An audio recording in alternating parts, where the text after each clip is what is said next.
What if your life turned out like a beautifully written novel? As unlikely as that sounds, that's exactly what happens. Many years ago, a mentor of mine said something to me that I kept in my pocket for years that led me to my idea worth sharing.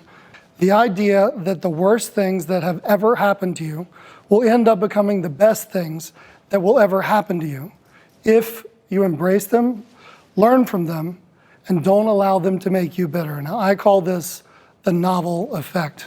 Now, I grew up in a town that was so small, it had only one city building. It was the city building, a gas station, and even an ice cream shop in one place. And from this, my adventure of life was so unlikely that I wasn't supposed to be someone that would leave to Miami.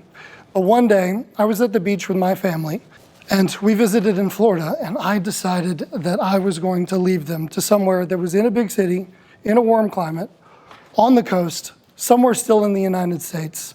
So it was pretty much either Miami or San Diego, and I knew one single person in this city. I graduated from undergrad, and the first thing that happened to me that was very strange is I didn't get a job. I was working for a lab that told me that they were going to apply for funding, but I went broke long before they ever got that funding.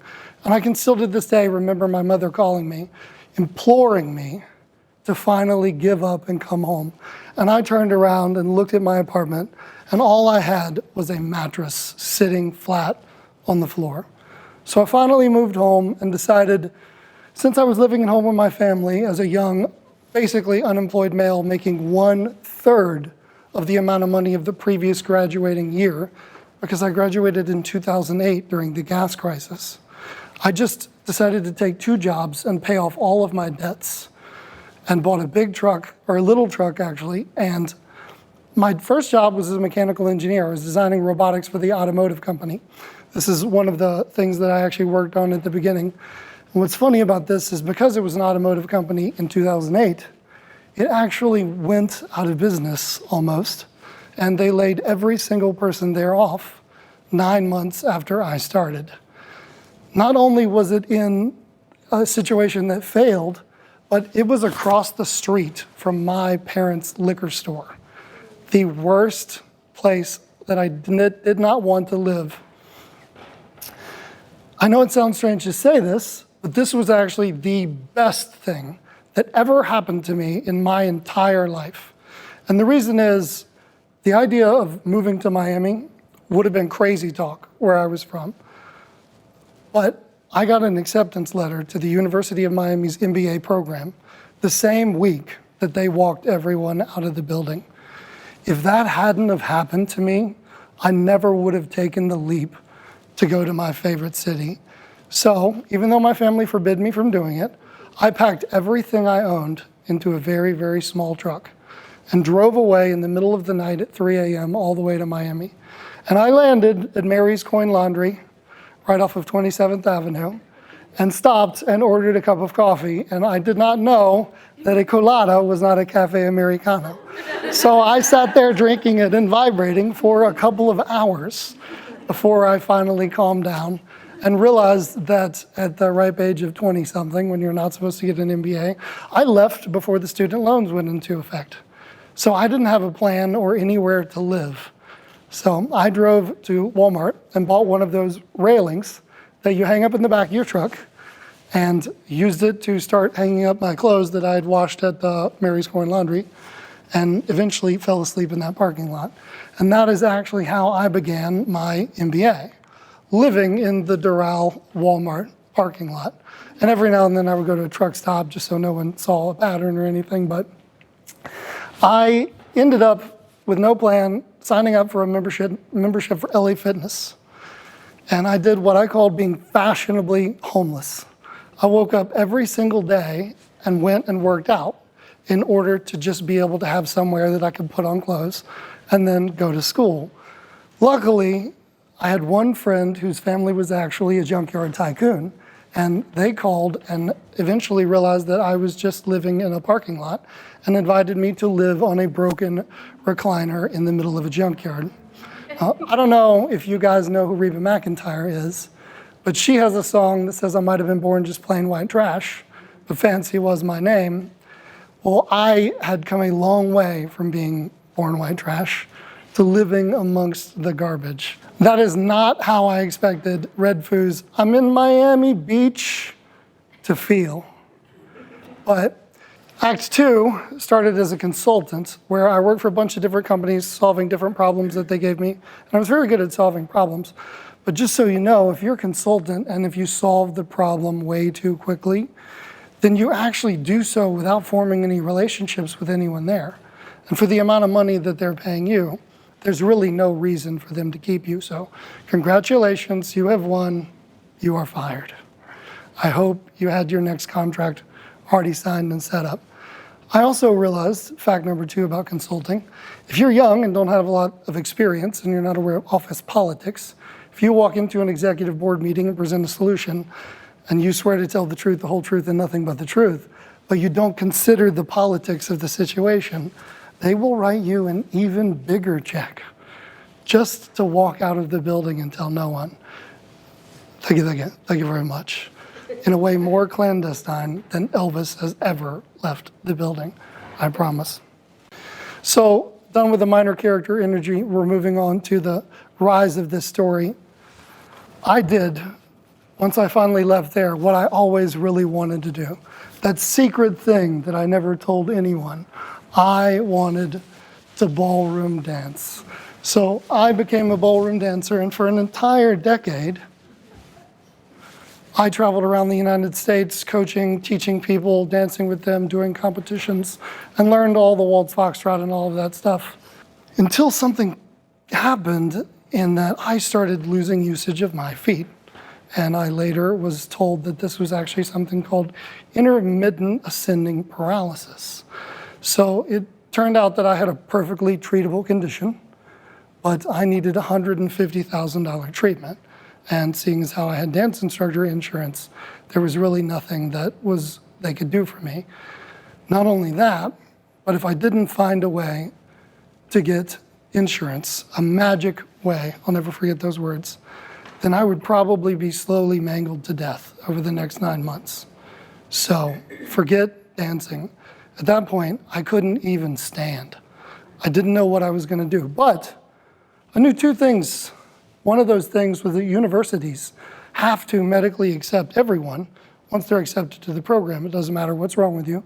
That's one of the benefits of signing 17,000 policies in one agreement. So that happened from Monday to Tuesday, August 15th.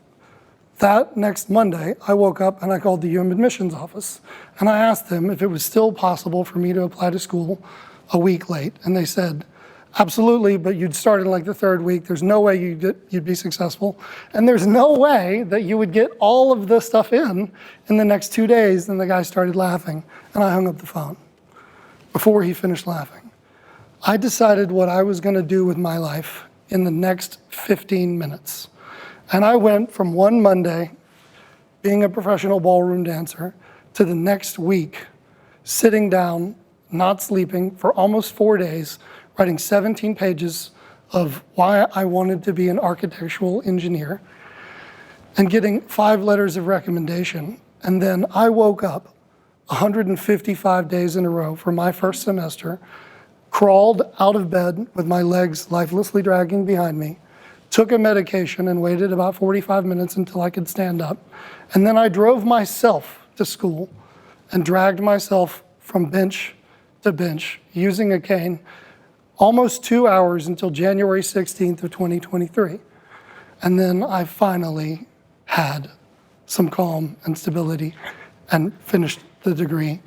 But there's still a sequel to this. The story gets better and worse. I got a job working for one of the largest tycoons in Miami. I was working directly for the head of engineering as the inspector's authorized representative. And it looked like everything was gonna be perfect, but one day, the news broke that he was no longer with us. I worked there some total of 21 or 28 days over the summer. But the Monday that it happened, my software licenses didn't renew. And I knew exactly what that meant because that was all too familiar. So the reason why I'm wearing this suit is I actually smilingly wore this that Friday to the office and told everyone there that it was a tribute to Johnny Cash, and that when they all got it, it would be great. And of course, right around 2 o'clock, HR came around and told everyone that they were having a massive downsizing. And as everyone else started crying, I reached and grabbed the beer that I had in my coat pocket and opened it right there and started drinking and started laughing hysterically. And I'll never forget, the director of engineering and business development looked at me and said, "You do realize you work here for like another 3 hours?" And I said, "What are you gonna do? Fire me?" So they were actually super happy to see like the joy that I had. And 5 minutes after they walked me out of the building, they got walked out right after me. So we all went and got cigars and had some scotches. The reason I wasn't worried is because I, again, saw this coming.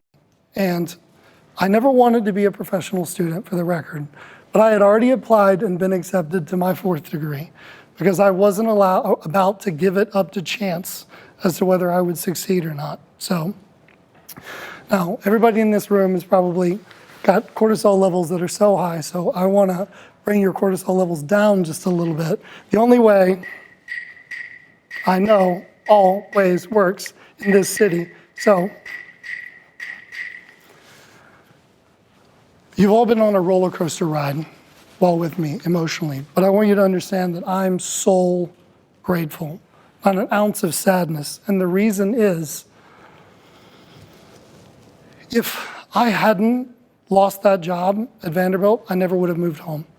I wouldn't have been able to work 2 jobs to buy that truck that got me here.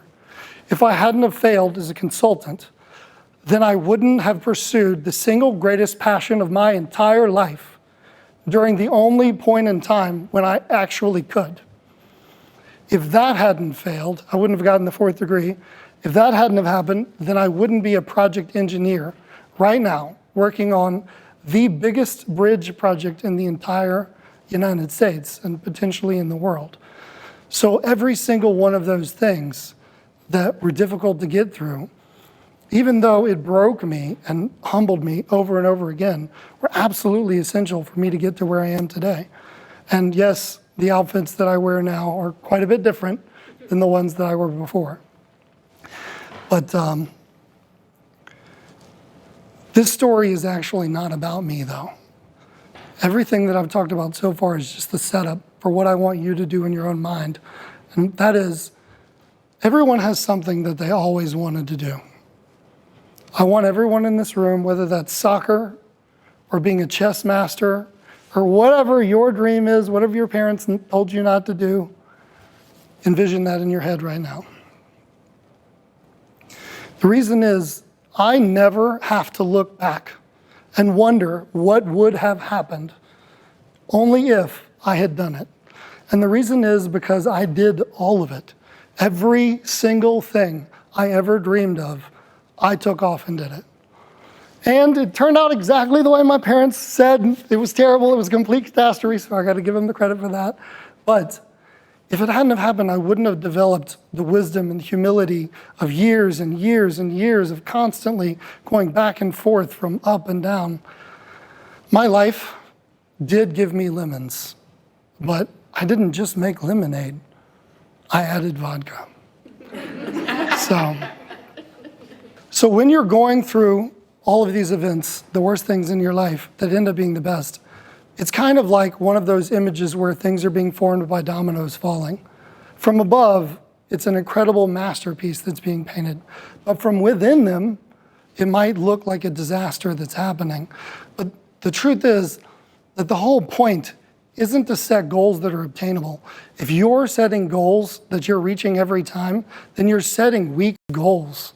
The whole point of a goal is not actually to reach it, it's to reach higher than you would have had you not set the goal. I hate to quote Mr. 305, but if you shoot for the stars, at least if you don't grab them, you end up on top of the world. Now, whether you believe in God, Jesus, Yahweh, Allah, the universe, or nothing, understand that my life had to end again and again for it to re-begin on the right path. And that is the novel effect. The novel effect is the idea that the key to success is actually the path that is the one of relentless failure. So no matter what happens to you, constantly embrace whatever happens to you, learn the lesson, and keep moving forward without becoming bitter. And I promise you, one day, all of the seemingly disconnected events of your life will tie together like a beautifully written novel, each one having had a purpose to develop you into the person that you were destined to be. The novel effect. Thank you so much.